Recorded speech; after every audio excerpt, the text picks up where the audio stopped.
औज़ुबिल्लाहिमिनश्शैतानिर्रजीम बिस्मिल्लाहिर्रहमानिर्रहीम। Dear students, कैसे हैं आप लोग? ठीक हैं? तबीयत ठीक है?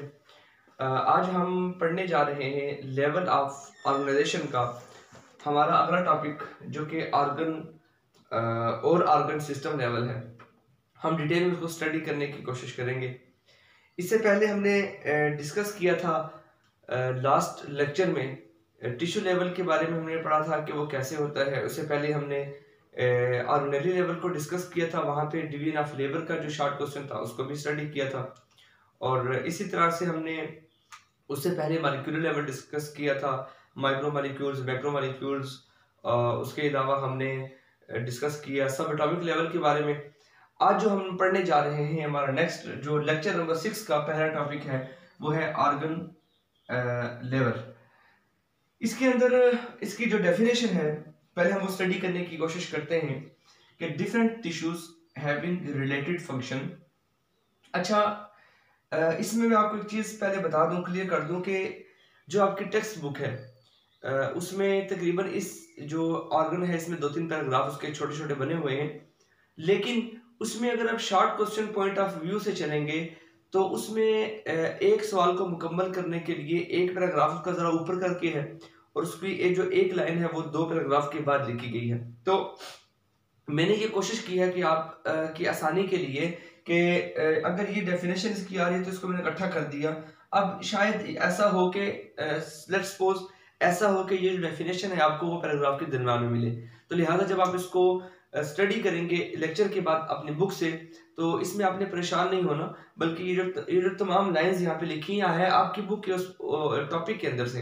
लेकिन थोड़ा सा 2-3 बार ऐसे हुआ कि लाइंस जो है वो पहले हाफ की बजाय सेकंड लास्ट हाफ से उठा के पहली वाले के साथ जोड़ दी गई हैं, और इसी तरह से जो आखिरी थी वो पहले आ गई, पहली वाली आखिर में चली गई हैं। लेकिन हमने सवाल को मुकम्मल करने की कोशिश की है। अभी हम शुरू करते हैं कि different tissues having related functions. हमने पहले डिस्कस किया था कि जो टिश्यूज होते हैं वो सेल्स से मिलके बनते हैं। ए, बी और सी की हमने एग्जांपल आपको दी थी कि वो पूरा ग्रुप ऑफ सेल्स होते हैं, वो मिलेंगे तो एक टिश्यू बनेगा। एक टिश्यू का जो काम होता है वो एक तरह का होगा, एक पूरे ब्लॉक का। मतलब अगर ए को हमने टिश्यू का नाम दिया था तो वो जो ए है, मैं जरा रिवाइज कर देता हूँ। अगर हमने कहा ये ए है, ये बी है और ये सी है, ये जो मुख्तलिफ किस्म के सेल्स मिले मैं वो भी ड्रॉ कर देता हूँ यहाँ पे। मुख्तलिफ किस्म के यहाँ पे सेल मिले, यहाँ भी मुख्तलिफ किस्म के सेल मिलेंगे आपके, और यहाँ भी मुख्तलिफ किस्म के सेल्स मिलेंगे। अब ये तमाम सेल्स जब इकट्ठे हो जाएंगे तो ये एक फंक्शन इनका होगा, ये एक टिश्यू बन जाएगा। इस टिश्यू का एक फंक्शन है। मुख्तलिफ किस्म के सेल्स मिलेंगे तो वो बी किस्म का टिश्यू बनेगा, और बी टाइप टिश्यू का इस बी टाइप का एक ही फंक्शन होगा।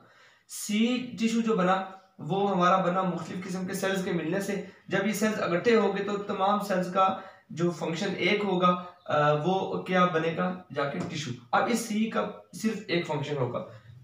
शायद ये कंट्रक्शन कर रहा हो, ये डायलेशन कर रहा हो, ये कोई और काम कर रहा हो। अच्छा, अब आगे हम मूव करते हैं।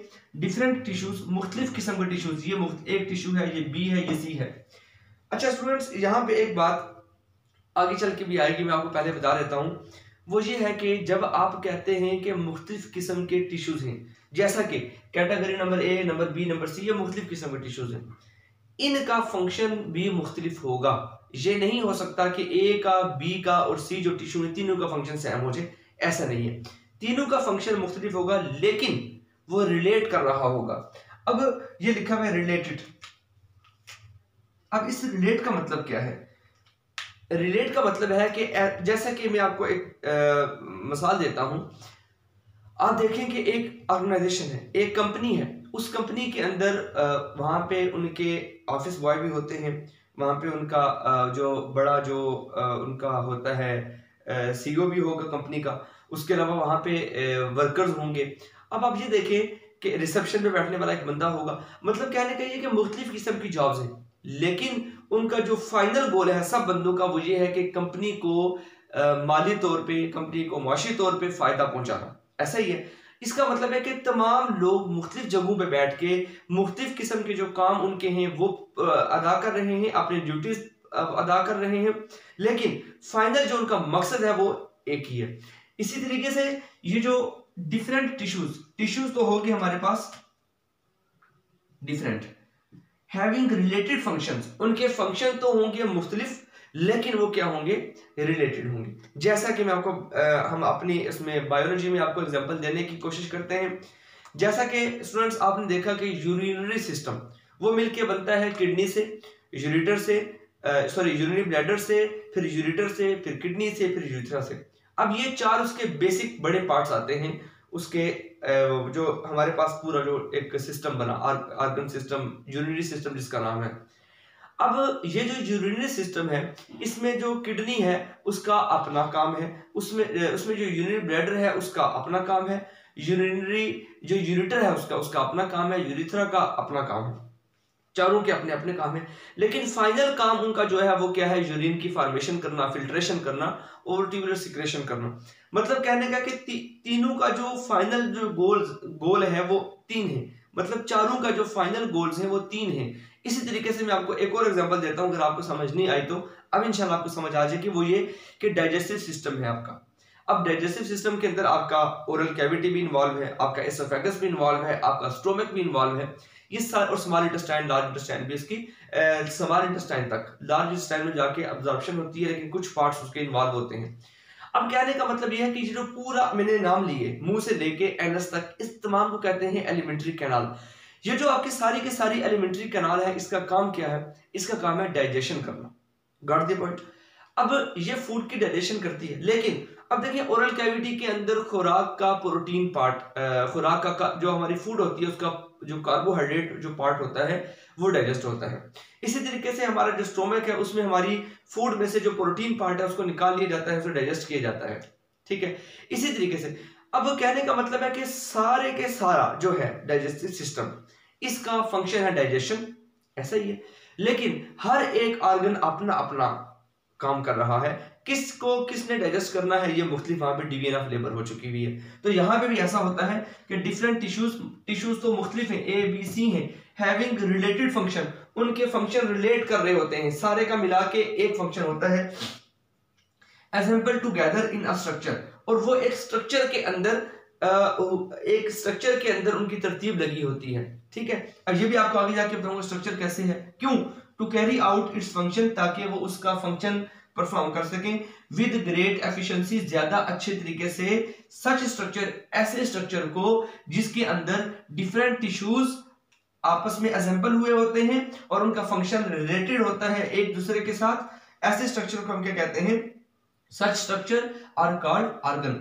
ऐसे स्ट्रक्चर को हम कहते हैं organ, and they are specialised to perform particular function, और हर ऑर्गन का एक खास काम होता है, उसने वो ही काम करना होता है। जैसा कि दिल, हार्ट हमारा होता है, उसका काम है पंपिंग, वो पंपिंग ऑर्गन है, ब्लड को आगे उसने पुश करना होता है, वहां से ब्लड को बॉडी के अंदर उसने धकेलना होता है। ठीक हो गया।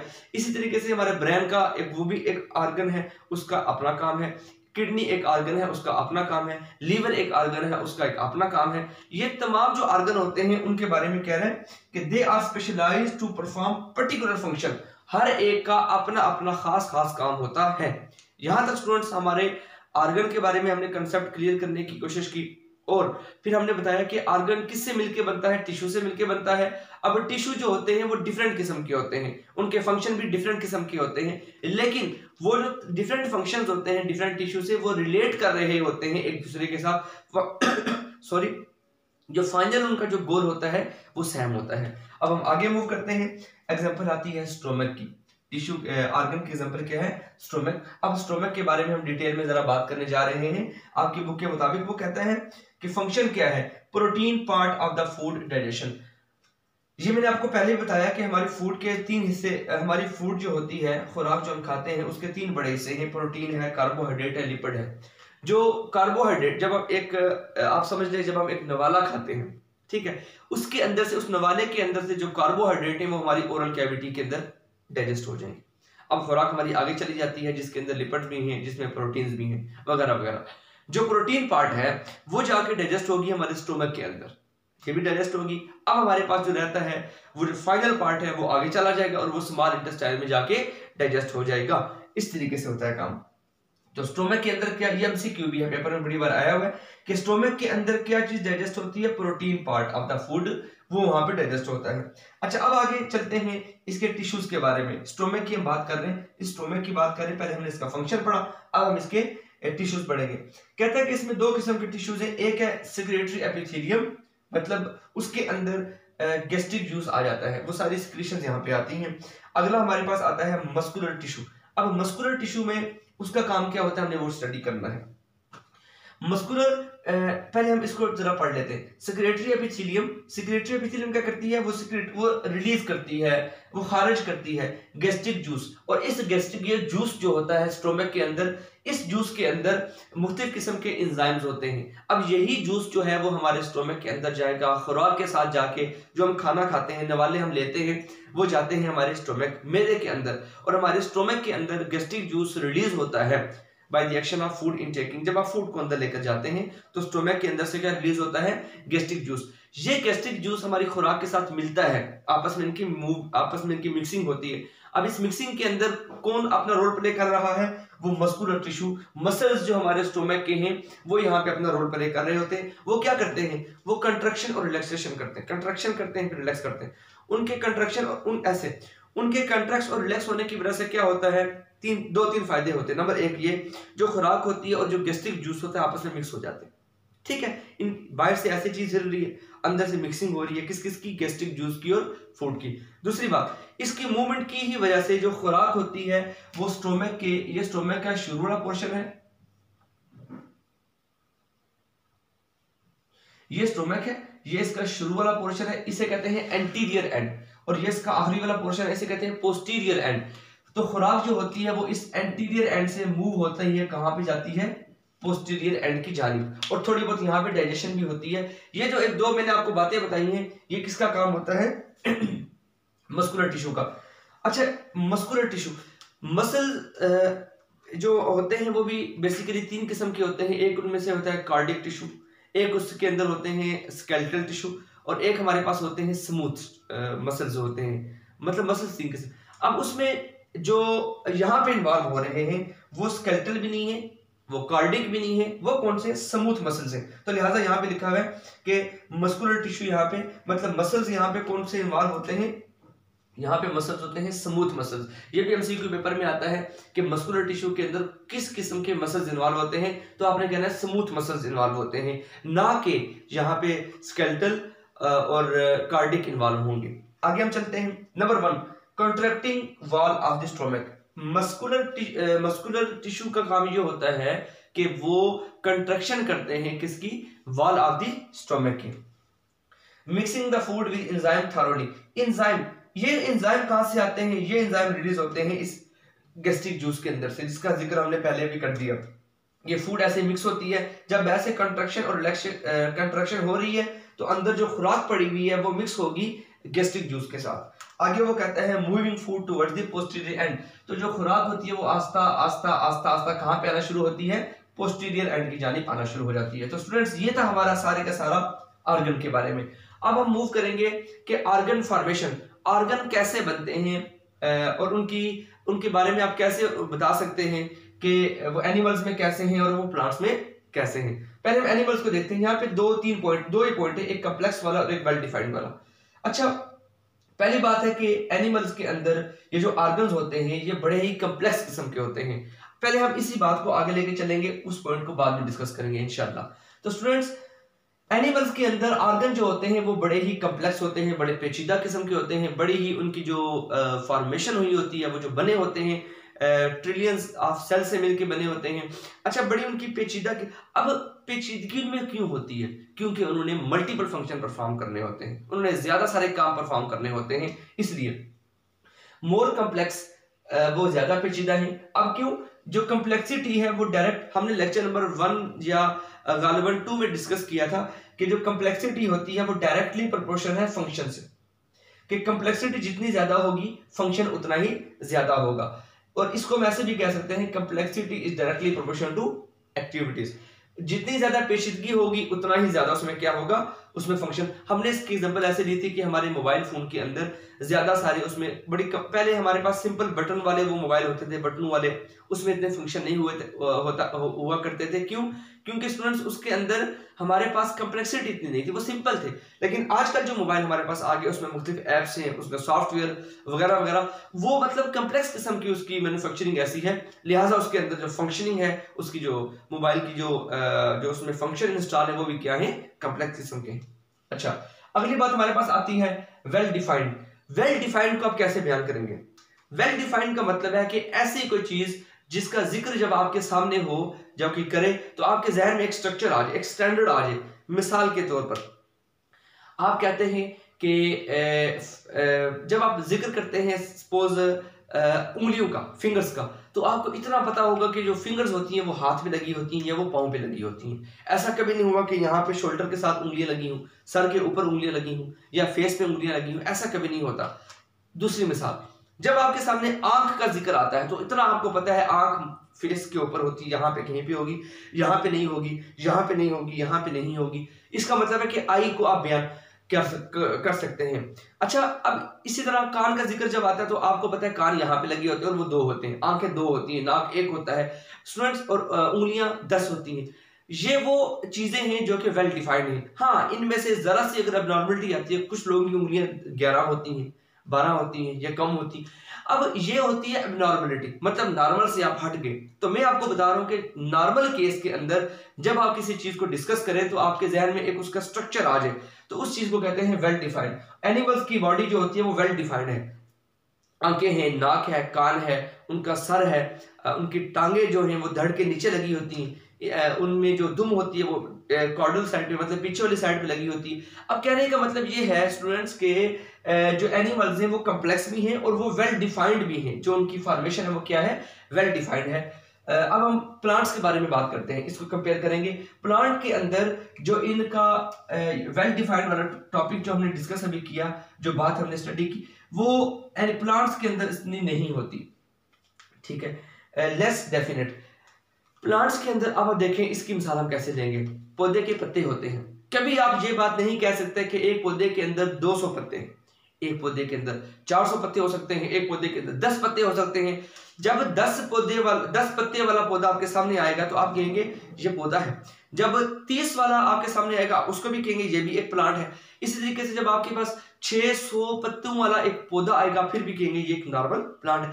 इसका मतलब है कि 10 पत्तों वाला भी नॉर्मल है, 200 पत्तों वाला भी नॉर्मल है, 600 वाला भी नॉर्मल है। लेकिन अगर उंगलियां 10, अब अगर इस केस को स्टडी करें, अगर उंगलियां 10 होती है हम कहते हैं नॉर्मल, अगर 12 हो जाए हम कहते हैं एबनॉर्मल, अगर 9 भी हो जाए हम कहते हैं एबनॉर्मल। आंखें हमारे पास 2 हैं, अगर आंखें किसी की 1 होगी तो हम कहेंगे ये एबनॉर्मल, 3 आंखें हो जाएंगी तो वो एबनॉर्मल।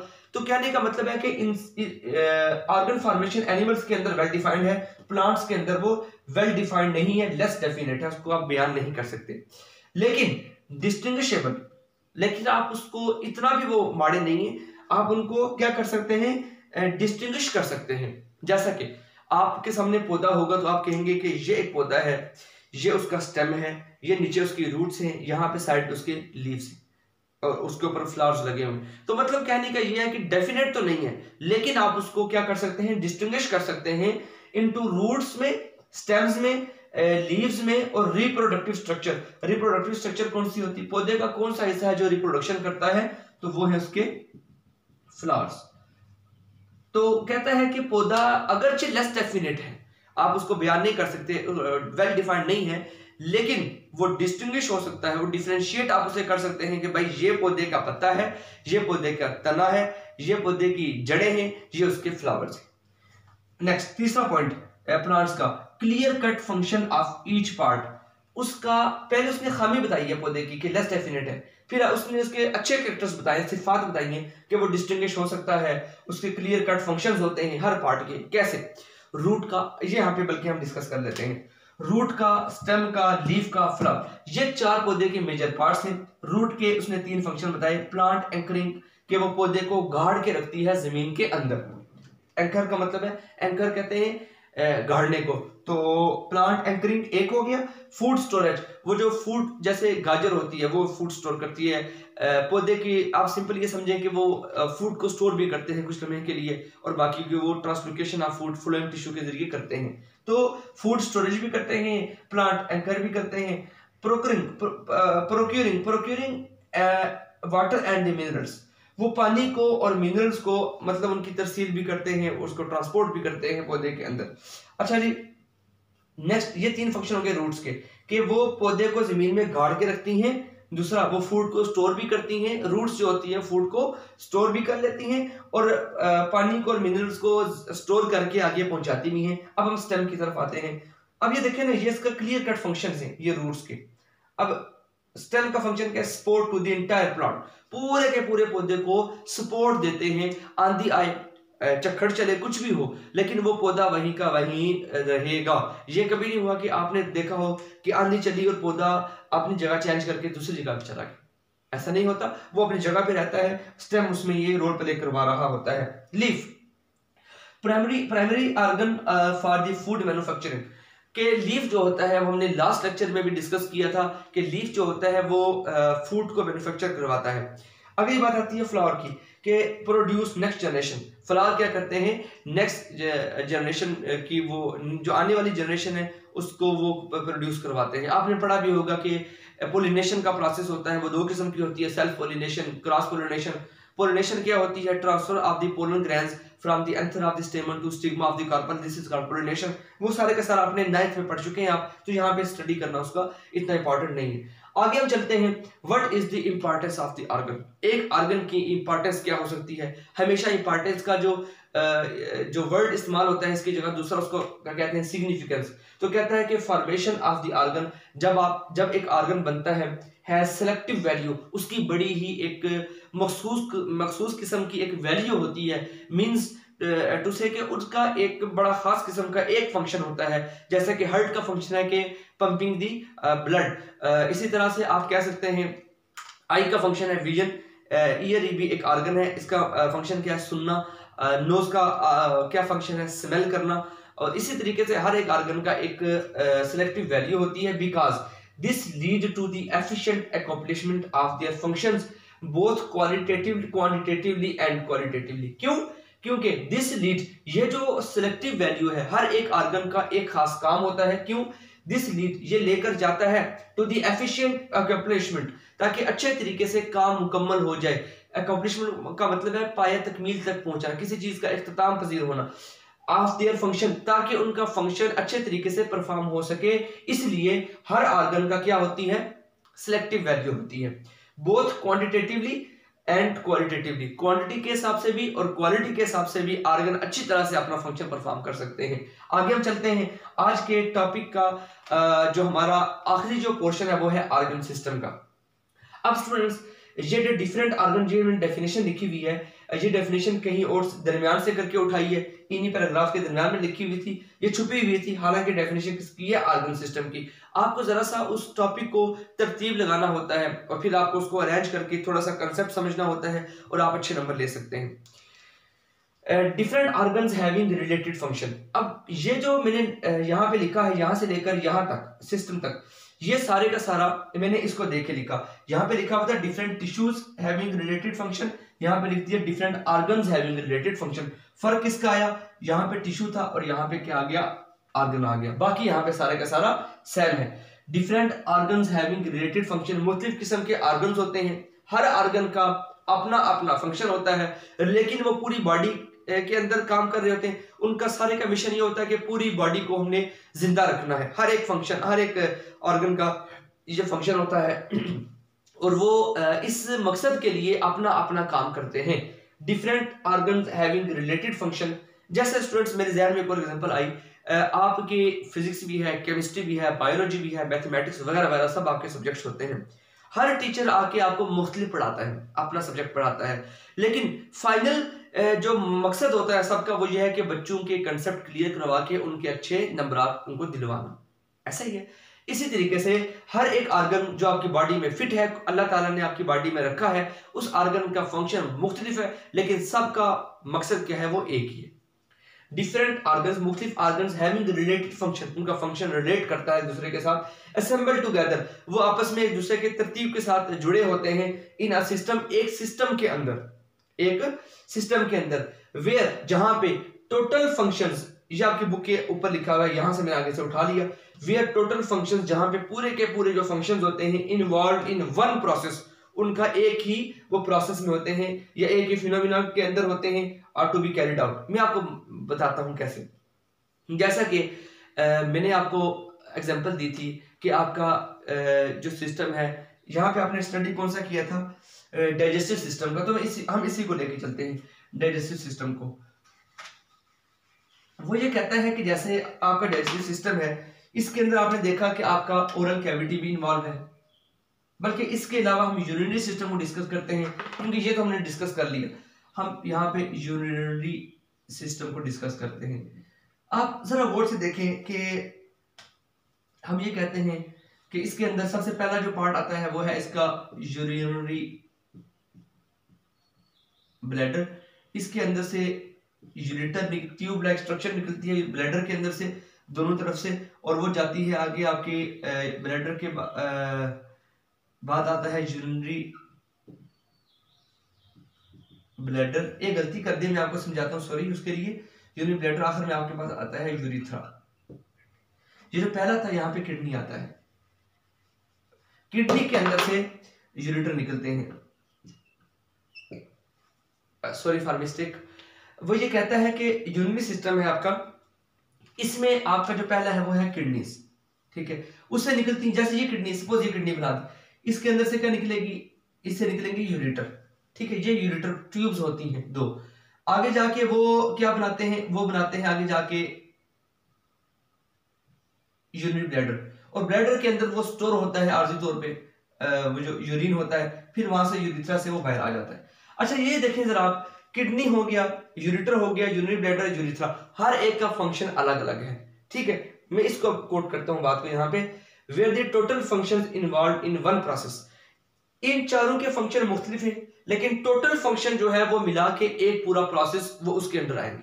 समझ आ गई बात? रिपीट करता हूं इसके हिसाब से, different organs having related function, different organs थे, किडनी था, यूरेटर था, यूरिनरी ब्लैडर था, यूरिथ्रा, हर एक ऑर्गन है, इस ऑर्गन के मुख्तलिफ फंक्शन है, लेकिन वो रिलेट कर रहे, रिलेट कैसे कर रहे हैं आपको बताते हैं। Assemble together in a system, और ये जो ऑर्गन्स हैं वो असेंबल, उनकी असेंबलिंग हो चुकी हुई है एक किसके अंदर, इन अ सिस्टम, एक सिस्टम के अंदर, वेयर उस सिस्टम में क्या होगा, total function involve in one process, तमाम जो उसका फंक्शन होगा वो एक प्रोसेस के अंडर आएंगे, उसके तमाम के functions are to be carried out. Example, digestive system हो गया, ये मैंने आपको पहले बताया था, दोबारा बता देता हूँ, जैसा कि ओरल कैविटी होगी, आपके इसमें टीथ इन्वॉल्व होते हैं, ओरल कैविटी खुद आती है, उसके बाद आपका एसोफेगस आता है, फेरिंग्स आता है, लैरिंग्स आता है, और अपना एसोफेगस आता है, देन आपका स्टोमक आता है, फिर आपके स्मॉल इंटेस्टाइन के डिडिनम, जिजिनम, इलियम आते हैं, फिर आपके लार्ज इंटेस्टाइन आती है, सीकम, कोलन, रेक्टम आते हैं।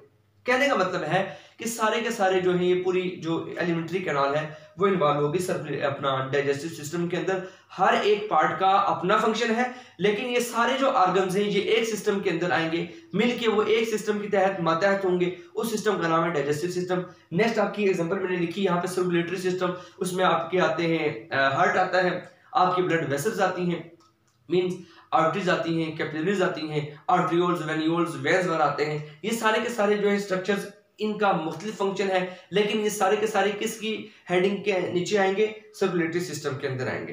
तो यूरिनरी सिस्टम मैंने आपको बता दिया कि मुख्तलिफ किस्म के ऑर्गन्स हैं, उनका फंक्शन मुख्तलिफ है, लेकिन वो जिसके नीचे आएंगे, जिस हेडिंग के नीचे, जिस सिस्टम के अंडर वो आएंगे, वो सिस्टम एक ही होगा, नीचे फंक्शन उसके और होंगे।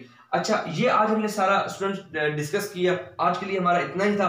मैं एक बार आपको ओवरव्यू दे देता हूँ। हमने ऑर्गन एंड सिस्टम लेवल को स्टडी करने की कोशिश की। पहले हमने ऑर्गन को पढ़ा, फिर हमने उसकी डेफिनेशन के बाद एग्जांपल पढ़ी, फिर फंक्शन ऑफ द ऑर्गन पढ़ा, फिर हमने टिश्यूज पढ़े, उसमें कौन कौन से होते हैं। हमने कहा कि सेक्रेटरी एपिथेलियम है, वो गैस्ट्रिक जूस रिलीज करता है जिसमें एंजाइम्स होते हैं। वो एंजाइम्स मस्कुलर मूवमेंट की वजह, मसल्स की मूवमेंट की वजह से वो एंजाइम्स और जो फूड हमारे स्टोमक के अंदर पड़े होते हैं, वो ऐसे मिक्सिंग उनकी होती है अंदर, बाहर से कंट्रक्शन हो रही है, अंदर से मिक्सिंग हो रही है। उस मिक्सिंग की वजह से क्या होगा, फूड मिक्स भी होती है और वो मूव भी करती है एक सिरे से आखिरी वाले सिरे की तरफ, स्टोमक के। फिर हमने पढ़ा कि ऑर्गन फॉर्मेशन एनिमल्स में कैसे होती है, उसमें हमने दो बातें पढ़ी। एक बात हमने ये पढ़ी कि कंप्लेक्सिटी ज्यादा होती है एनिमल्स के अंदर और वो वेल डिफाइंड उनके ऑर्गन्स होते हैं। प्लांट्स के अंदर हमने पढ़ा कि जो वेल डिफाइंड वाला जो बात थी वो लेस होती है। और दूसरा हमने पढ़ा कि वो ये तो इसकी होगी खामी।